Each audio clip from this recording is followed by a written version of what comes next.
আমরা সূরা আল আনআমের 95 আয়াত থেকে শুরু করছি। এখানে আল্লাহ তাআলা নিজের পরিচয় দিয়েছেন। আল্লাহ তাআলা, আমরা যে আল্লাহকে মানব, সেই আল্লাহর কি পরিমাণ কুদরত ক্ষমতা, তিনি কি পরিমাণ ক্ষমতার অধিকারী, এগুলো যত আমরা জানব তত আল্লাহ তাআলার প্রতি আমাদের ঈমান এবং বিশ্বাস আরো মজবুত হবে, আরো দৃঢ় হবে। আল্লাহ তাআলা এই জন্যই ওনার সিফাতে 99টা নামটি দিয়েছেন। কত নাম? 99 নাম। এই জন্য ওনার আরো নাম থাকতে পারে, কিন্তু এগুলো সুস্পষ্টভাবে এসেছে। তো এগুলো এতগুলো কেন? যে আল্লাহ তাআলার কি কি গুণ আছে, কি কি ক্ষমতা আছে, কি কি কুদরত আছে, এগুলো যত বেশি মানুষের কাছে ফুটে উঠবে তত মানুষের কাছে আল্লাহর পরিচয় ব্যাপকভাবে আসবে এবং মানুষ আল্লাহকে তত বেশি মানবে, আল্লাহকে তত বেশি ভয় করবে। আল্লাহ তাআলার নাফরমানি করতে মানুষ 100 বার চিন্তা করবে। সেজন্যই আল্লাহ তাআলা নিজের পরিচয়কে বারে বারে তুলে ধরেছে। এখানে শুরু হয়েছে ইন্নাল্লাহা ফালিকুল হাব্বি ওয়ান নাওয়া। আল্লাহ তাআলা যে বীজ এবং এই যে সমস্ত নাটগুলো আছে, যে সমস্ত বীজ জাতীয় জিনিস আছে, এগুলো কি আল্লাহ তাআলা চিরেন, ফাটেন, ফেটে কি বের হয়? চারা বের হয়। তো এই যত কিছু আছে, হাব মানি দানা, শস্য বীজ, ধান হোক, গম হোক, ডাল হোক, মসুরি, আবার আপনার এই সরিষা, যাই কিছু হোক, এগুলো হলো বীজ। আবার কিছু আছে নাওয়া, যেমন খেজুরের স্টোন যেটা আছে, খেজুরের বিচি, এটা তো একটা শক্ত কাঠের মতো, পাথরের মতো, এটা হচ্ছে নাওয়া। আর যেগুলো এত শক্ত না, এগুলো হলো কি? এগুলো হলো হাব্বা, বীজ, শস্য বীজ অথবা দানা, যেটা বিচি আমরা বলে থাকি, বিচি, তাই না? যেমন কিসের কিসের বিচি আছে? বড়ের বিচি আছে, কাঁঠালের বিচি আছে, আমের বিচি আছে। আমের বিচিটা সাইজ অনেক বড়, এরকম অনেক। এগুলো হলো বড়গুলো হলো বিচি, আর ছোট ছোট অনেক শস্য বীজ আছে। এসবগুলো আমাদের গাছ বেরোনোর জন্য, ফসল আসার জন্য মাটির নিচে যখন এগুলোকে আমরা পুঁতি, তখন পুঁতে রেখে আসলে এগুলাকে ফাটান কে? হ্যাঁ, এগুলা থেকে চারা বের করেন কে? আল্লাহ তাআলা। ফালেক মানে যিনি চিরেন, ফাঁক করেন। আল্লাহ তাআলা ফালেকুল হাব্বি ওয়ান নাওয়া, তিনি বীজগুলোকে এবং শস্য বীজকে তিনি চিরেন, ফাটেন গাছ বের করার জন্য। ইখরিজুল হাইয়া মিনাল মাইয়িতি ওয়া মুখরিজুল মাইয়িতি মিনাল হাই, এবং তিনি জিন্দা থেকে মুর্দাকে বের করেন, আবার মুর্দা থেকে জিন্দাকে বের করেন। জিন্দা কি জিনিস? জিন্দা থেকে মুর্দা হয় কেমনে? আর মুর্দা থেকে জিন্দা হয় কেমনে? জীবন্ত মানুষ থেকে যে মনি বের হয়, পানি বের হয়, নাপাক জিনিস বের হয়, এর মধ্যে কোনো জীবন আছে বোঝা যায় না। সেটা আবার জায়গা মতো যখন তার জায়গা গ্রহণ করে, সেখান থেকে আল্লাহ তাআলা সেখানে মানব শিশু পেটের ভিতরে পয়দা করে ফেলছেন। 4 মাস পরে রূহ চলে আসতেছে, বাইরে অসময় বা এখন বের হয়ে আসছে জীবন্ত হয়ে, কিন্তু যখন প্রবেশ করেছে তখন তো জীবন্ত ছিল না। এটাও তাহলে আল্লাহ তাআলা জীবন থেকে, জীবিত জিনিস থেকে মৃত জিনিস বের করেন, তার অর্থ কি? আর মৃত জিনিস থেকে কিভাবে জীবন্ত জিনিসকে বের করে নিয়ে আসেন, তার অর্থ কি আমরা বুঝতে পারলাম। যালিকুমুল্লাহ, এই হচ্ছেন তোমাদের আল্লাহ। আল্লাহর পরিচয় পাওয়া গেল, কত ক্ষমতা, কত কুদরতের তিনি অধিকারী। ফাআন্না তুফাকুন, তাহলে তোমরা কিসের ভিত্তিতে বিভিন্ন কথা রচনা করো যে আমাদের মাবুদ অমুক, আমাদের মাবুদ তমুক? কিসের ভিত্তিতে তোমরা বিশ্বাস করো অমুকের পূজা করলে ফসল বেশি হয়, অমুকের পূজা করলে বৃষ্টি হবে, অমুকের শানে কিছু করলে, অমুক মাদারে সিন্নি দিলে বাচ্চা, ছেলে বাচ্চা পয়দা হবে? কে বলেছে এগুলো? ফাআন্না তুফাকুন, কিসের ভিত্তিতে, কেন তোমরা এই সমস্ত অহেতুক কথা জোগাড় করো? কারো কোনো সৃষ্টির ব্যাপারে কুদরত আছে, ক্ষমতা আছে?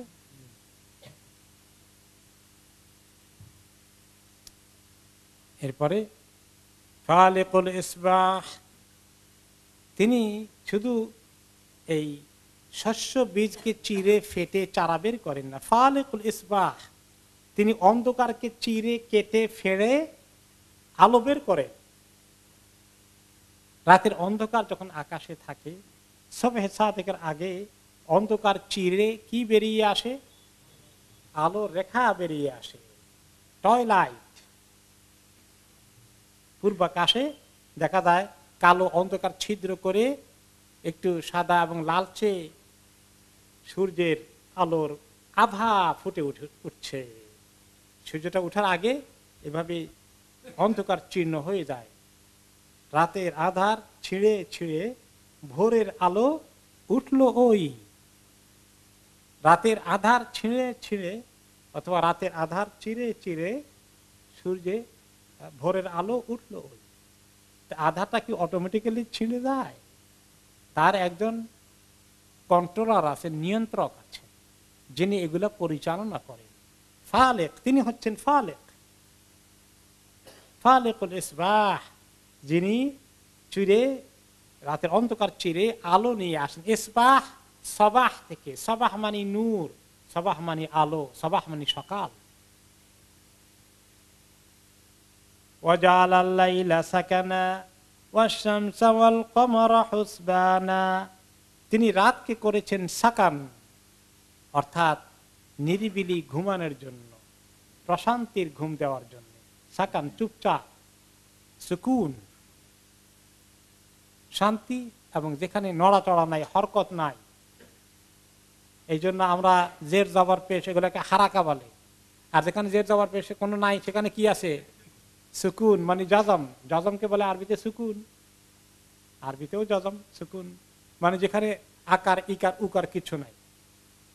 তাহলে রাতের বেলা আমরা বেশি করে নড়াচড়া করা না, বেশি করে নিশ্চিন্তে রেস্ট নেওয়া। হ্যাঁ, সাকান মানে রেস্ট নেওয়া। লিতাসকুনু ইলাইহা ওয়া জাআলা বাইনাকুম মাওয়াদ্দাতান ওয়া রাহমা, স্ত্রীর কাছে গেলে তুমি শান্তি পাবা। সুকুন অর্থ কি? শান্তি। সেখান থেকে আবার সাকান, সাকান মানে ঘর বাড়ি, যেখানে আপনি শান্তির সাথে একটু আরাম করবেন। তাহলে আল্লাহ তাআলা আমাদেরকে কি করছেন? ওয়াজআলাল লাইলা সাকানা, রাত দিয়েছেন তোমাদেরকে আরাম করার জন্য, রেস্ট নেওয়ার জন্য। কাজেই সম্ভব হলে নাইট ডিউটি না করে ডে ডিউটি করাটাই ভালো। তবে কিছু লোক নাইট ডিউটি না করলে তো আবার অসুবিধা আছে, দুনিয়া চলবে কেমনি? সিস্টেম কিছু ওয়ার্ক করা, ডাক্তারদের কিছু নাইট ডিউটি লাগবে, নার্সদের নাইট ডিউটি করা লাগবে, এরকম ইমার্জেন্সি সার্ভিস আছে, অনেক কিছু থাকতে হবে। সেগুলো খেদমতের নিয়তে করলে সেটার জন্য সব পাওয়া যাবে। কিন্তু আসলে অনেকে যারা শুধু পয়সা বেশি পাওয়া যায় এই জন্য নাইট ডিউটি করেন, এটা কিন্তু অনেক কিছু মিস করেন আপনারা। ওয়াজআলাল লাইলা সাকানা, আল্লাহ তাআলা রাতে যে সাকান দিয়েছেন এটা আপনি মিস করছেন। শুধু পয়সার জন্য বেশি পয়সা পাওয়া যায় এই জন্য নাইট ডিউটি করা আমি রেকমেন্ড করব না। এবং আনসোশাল আওয়ারে ডিউটি করতে গিয়ে ফ্যামিলির সঙ্গে ডিস্টেন্স পয়দা হয়ে যায়, বাচ্চা কাচ্চাদের সঙ্গে ডিস্টেন্স পয়দা হয়ে যায় যারা এটা করে। আল্লাহ তাআলার এই বরকত তারা মিস করেন। পয়সা বেশি পান কিন্তু অনেক কিছু মিস করেন। ওয়াশ-শামসা ওয়াল কমারা হুসবানা, আর সূর্য এবং চন্দ্রকে তিনি সৃষ্টি করেছেন হুসবানা, হিসাব ঠিক রাখার জন্য, হিসাব এর কাজ চালানোর জন্য। যদি চন্দ্র সূর্য না হতো তাহলে আমরা হিসাব করতাম কেমনে? আমার বয়স কত বছর, কেমনে হিসাব করব? দিন থেকে রাত, দিন রাত থেকে সপ্তাহ গুনতে পারি, সপ্তাহ থেকে আবার মাস গুনতে পারি, 12 মাসে কি হয়? 1 বছর হয়। এই হিসাবগুলো পাওয়ার জন্য রাত এবং দিনের প্রয়োজন কত বেশি ছিল? অনেক সার্ভিস আছে, দিনের অনেক কাজ আছে, আর শুধু হিসাব করাই না। আল্লাহ তাআলা দিনের ব্যাপারে কি বলেছেন? তোমাদেরকে এই মাআশা আর নাহারা মাআশা, দিনে রুজি রোজগার করার জন্য দিন, লাইট লাগবে, লাইটের দরকার, অন্ধকারে সুবিধা হবে না। আর ঘুমানোর জন্য লাইট থাকলে ঘুম সুবিধা হবে না, লাইট নিভাই দাও, সূর্যকে নিভাই দেন আল্লাহ তাআলা, লাইট অফ, ঘুমাসে। প্রত্যেকটি জিনিসকে আল্লাহ তাআলা অনেক ফায়দার জন্য তৈরি করেছেন। রাত দিনের এই বিবর্তন পরিবর্তন, এগুলো আমাদের হিসাব রাখতে, ক্যালেন্ডার ঠিক করতে, বয়স গুনতে, আমার তো বয়স এত হয়ে গেল, আল্লাহ তাআলার কাছে যাওয়ার আর কত বাকি আছে, এগুলা হিসাব করা। এই জন্য বয়স হিসাব করার জন্য সুবিধা আছে, যদি আমরা দিন রাতের এই হিসাব আমরা পাওয়ার কারণে সম্ভব হয়েছে।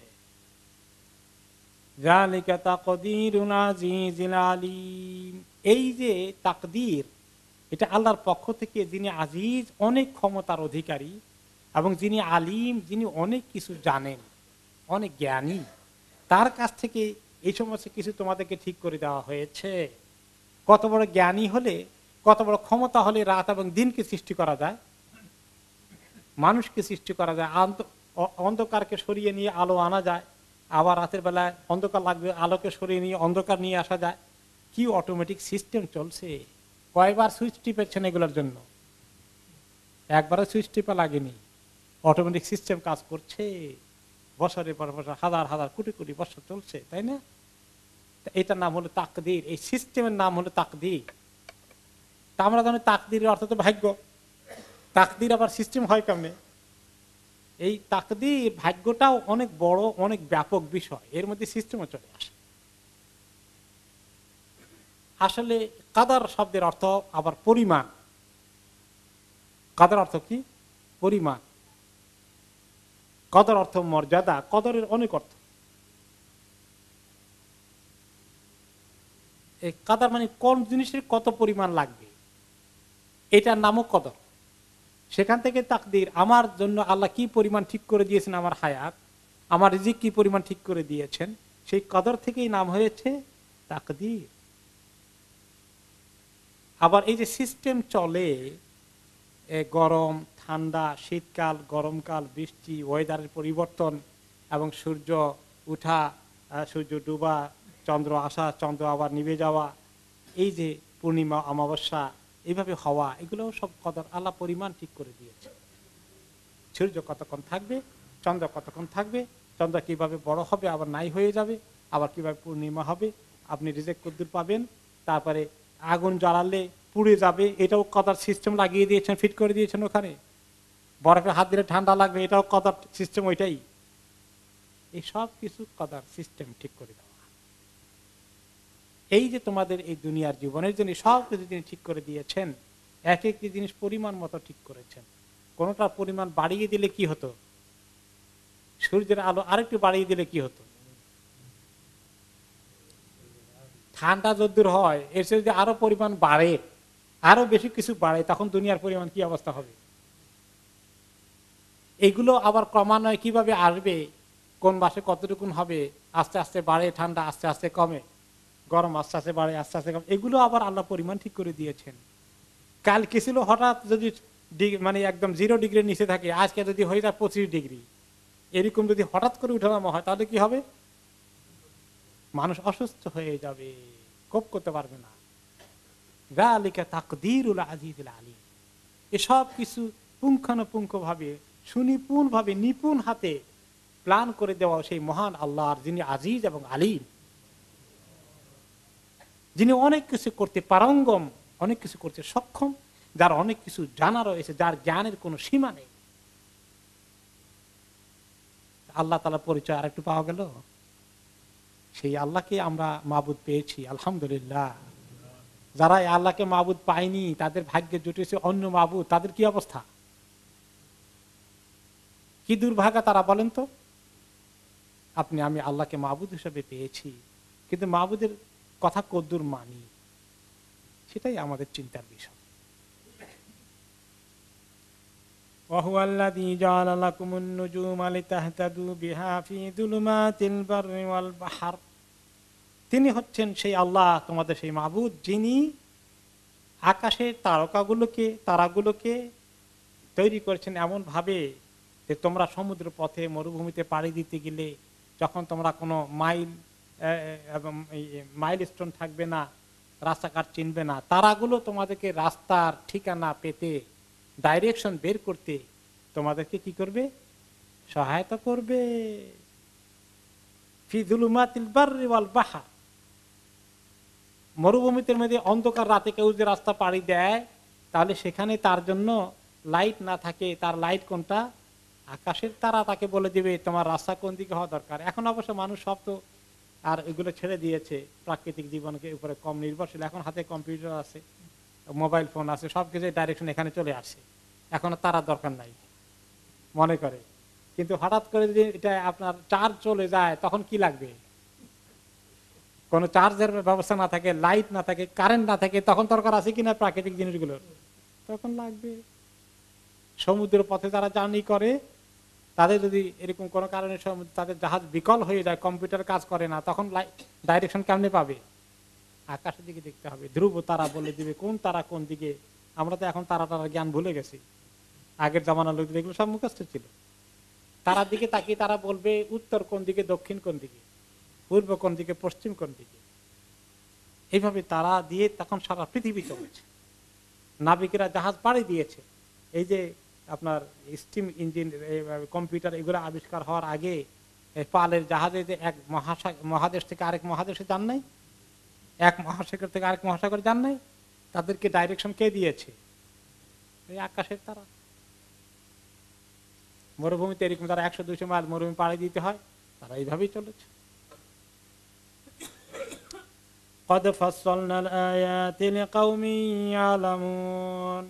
আমি তোমাদেরকে এই যে আমার আয়াতগুলোকে পরিষ্কার করে একদম খোলাখুলি বিশদ ব্যাখ্যা করে বুঝিয়ে দিয়েছি কওমদের জন্য, যে কওম জানতে চায়, শিক্ষা নিতে চায়। আল্লাহ তাআলা অনেক কথা খোলাখুলি পরিষ্কার বলে দিয়েছেন না, যুক্তি প্রমাণ সহকারে খোলাসা করে দিয়েছেন। অন্য আয়াতে আল্লাহ তাআলা কি বলেছেন? ওয়াআয়াতুল লাহুমুল লাইলু নাসলাখু মিনহুন নাহার ফাইযা হুম মুযলিমুন। তাদের জন্য অনেক চিহ্ন আছে, আমি যে মাবুদ, আমি যে রব, সৃষ্টিকর্তা জানার জন্য, পাওয়ার জন্য, যে আমি এই রাত যে আসে, গভীর রাত, রাত থেকে দিনকে চামড়া খুলে বের করে নিয়ে আসি, অন্ধকারে চামড়া ছিঁড়ে আমি দিনকে বের করে নিয়ে আসি। নাসলাহু, সালখ মানে হচ্ছে চামড়া খোলা। যেমন আপনি গরু জবাই করে চামড়া খুলে ফেলেন, এটাকে সালখ বলা হয়।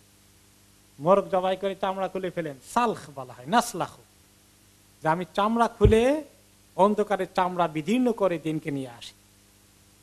ফাইযা হুম মুযলিমুন, আবার দিনের থেকে রাতকে নিয়ে আসি হঠাৎ করে, তখন আবার তাদের মধ্যে অন্ধকার নেমে আসে। ওয়াশ-শামসু তাজরি লিমুস্তাকাররিন লাহা যালিকা তাকদীরুল আজিজিল আলীম। সূর্য তাকে নির্দিষ্ট করে দেওয়া কক্ষপথে ঘুরতে থাকে, নাকি আন্দাজে একবার উত্তর দিকে যায় আবার দক্ষিণ দিকে যায়? নো, সব মাপা আছে। একটু একটু করে দক্ষিণে যায়, যেতে যেতে উত্তর দিকে সূর্যের পরিমাণ কমে যায়, তখন আমাদের কি হয়?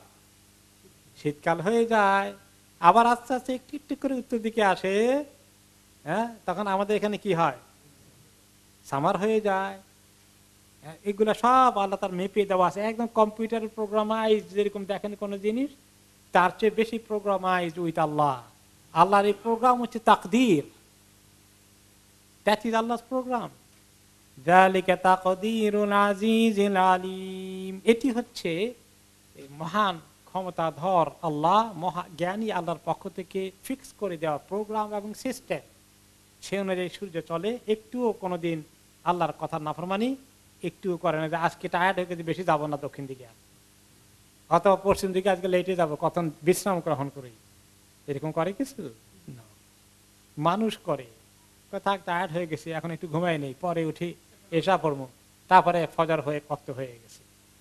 মানুষ এরকম করে, অলসতা করে, কিন্তু সূর্য চন্দ্র করে না।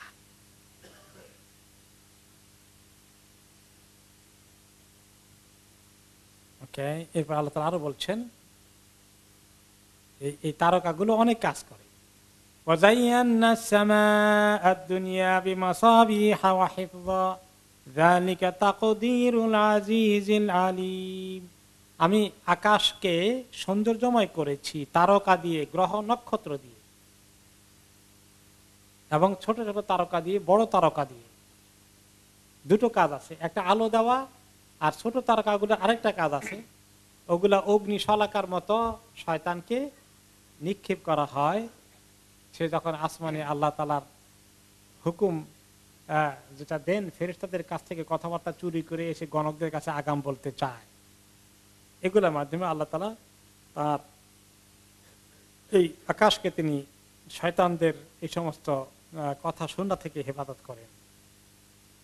যালিকা তাকদীরুল আজিজিল আলীম, এটাও হচ্ছে সেই মহান আল্লাহ কাছ থেকে তৈরি করা প্রোগ্রাম এবং সিস্টেমাইজ করে রেখেছেন, যিনি আজিজ এবং আলীম। যখনই চন্দ্র সূর্যের কথা আল্লাহ তাআলা কোরআনে পাকে বলেছেন, তখনই বলেছেন আল আজিজুল আলীম। কারণ চন্দ্র সূর্যের মতন এমন জিনিসকে সিস্টেম করে দেওয়া, প্রোগ্রাম করে দেওয়া, এগুলোকে তৈরি করা, পরিচালনা করা এত মহাজ্ঞানী ছাড়া কারো পক্ষে সম্ভব নয়।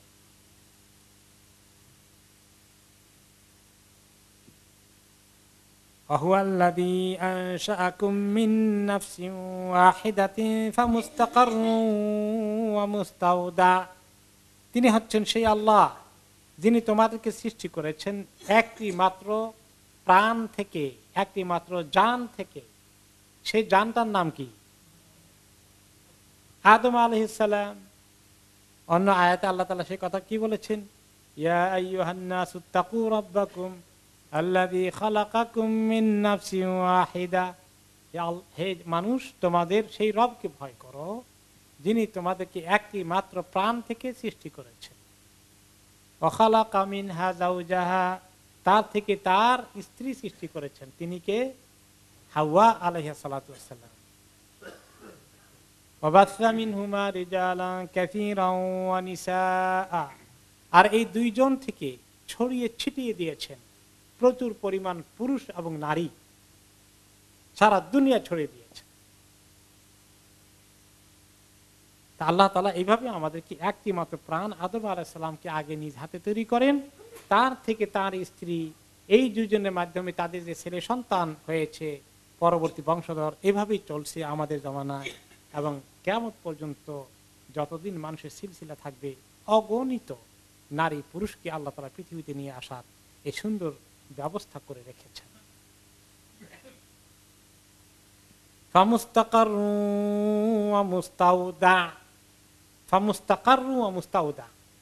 কাজে এই একটি মাত্র মানুষ থেকে তৈরি করে তিনি অনেক মানুষ তৈরি করলেন। এখন এদের কেউ মুস্তাকারের হালতে আছে আর কেউ মুস্তাউদার হালতে থাকে। মুস্তাকারের হালত কি? মুস্তাকার ইস্তিকরার থেকে, যেখানে মানে স্টেবল হয়ে আছে, যেখানে আপাতত কি বলা যায় বাংলায়, ইস্তিকরার অবস্থান নিয়েছে, আপাতত অবস্থান করছে। আর মুস্তাউদা হচ্ছে আসলে যেটাকে আরবিতে মুস্তাউদা বলে, কিছুকে জানেন? গোডাউন বা স্টোর রুমকে। এখন সেই কোন জায়গায় স্টোর রুমে মানুষ থাকে? প্রথমে আসেন যে মুস্তাকার, যেখানে আপাতত আল্লাহ তাআলা সাময়িকভাবে রেখেছেন, সেটা বলা হচ্ছে সাময়িকটার ক্ষেত্রে অনেক তাফসীর এসেছে। আব্দুল্লাহ ইবনে মাসউদ রাদিয়াল্লাহু তাআলা তাফসীরটাই বেশি মুফাসসিরে কেরাম গ্রহণ করেছেন। তিনি বলেছেন আই মুস্তাকাররুন ফিল আরহাম, মায়ের পেটে দুনিয়াতে আসার আগে সন্তান মায়ের পেটে তার ইস্তিকরার, মায়ের পেটে অবস্থান গ্রহণ করে রেহেমের মধ্যে। এরপরে দুনিয়াতে এসে তার লম্পজম্প লড়াচড়া কি দেখা যায়, মাশাআল্লাহ। তার আগে মায়ের পেটে ঘাপটি মেরে চুপ করে বসে আছে, ওইখানে তেমন কিছু নাই, লম্পজম্প তেমন বেশি কিছু নাই। এবং শেষের দিকে মা একটু টারপান আর কি। এরপরে দুনিয়াতে বহুত লম্পজম্প দেখানোর পরে আবার আল্লাহ তাআলা তাকে নিয়ে স্টোর রুমে ঢুকায়। সেই স্টোর রুমের নাম কি? কবর। এই হলো দুইটা, মুস্তাউদা, মুস্তাকার আর মুস্তাউদা, এই দুটো তাফসীরই অধিকাংশ মুফাসসিরিন কেরাম গ্রহণ করেছে। তো আল্লাহ তাআলা বলেন যে তোমার আগে তুমি কোথায় ছিলা সেটা চিন্তা করে দেখো, পরে আবার কোথায় গিয়ে ঢুকবো এটা চিন্তা করো। মাঝখানে একটু শক্তি সাহস হয়ে গেছে, জওয়ান হয়েছ, আল্লাহর সঙ্গে চ্যালেঞ্জ করতে চাও। এখান থেকে একটা বাংলা পত্রিকা বের হয়েছে গতকালকে রাতে, আমাকে একজন হাতে দিলেন, বাসায় নিয়ে পড়লাম। নতুন করে আপনারা, আমি নাম বলবো না, তাহলে পত্রিকারা বলবে যে আমি তাদের পত্রিকার বিরুদ্ধে অপপ্রচার চালাই। এটা পড়ে দেখবেন সবাই। দেখলাম একটা নাস্তিকদের পত্রিকা, ওই পত্রিকার পরতে পরতে আল্লাহর দুশমন, এক জায়গায় কি টাইটেল ভুলে গেছি, যে ভালো মানুষ হওয়ার জন্য ধর্ম লাগে না, এই লাইনের একটা টাইটেল। এরকম অনেক কিছু আছে। মানুষের এত শক্তি যে সৃষ্টিকর্তাকে স্বীকার করতে চায় না, তার হুকুম মানতে চায় না, তার বিরুদ্ধে বিদ্রোহ করার এত তেরামি মানুষের মধ্যে আসে। যারা এগুলো লেখালেখি করলো এরা কিন্তু সব মুসলিম, তথাকথিত নামধারী মুসলিম। নাস্তিকতা তাদের কাছে অনেক মজার জিনিস, সেটাকে তারা অনেক প্রশংসা করে, গ্লোরিফাই করে। আর ইসলামের কথা শুনলে যে এদের এত কষ্ট লাগে, তাদের গায়ে আগুন ধরে যায়, এবং তাদের মনের প্ল্যান কি ইসলামটা দুনিয়া থেকে উঠে যাক। আমার আল্লাহ কি বলেছেন তাদের ব্যাপারে, ইউরিদুনা লিইউতফিউ নূরাল্লাহি বিআফওয়াহিহিম আল্লাহু মুতিম্মু নূরিহি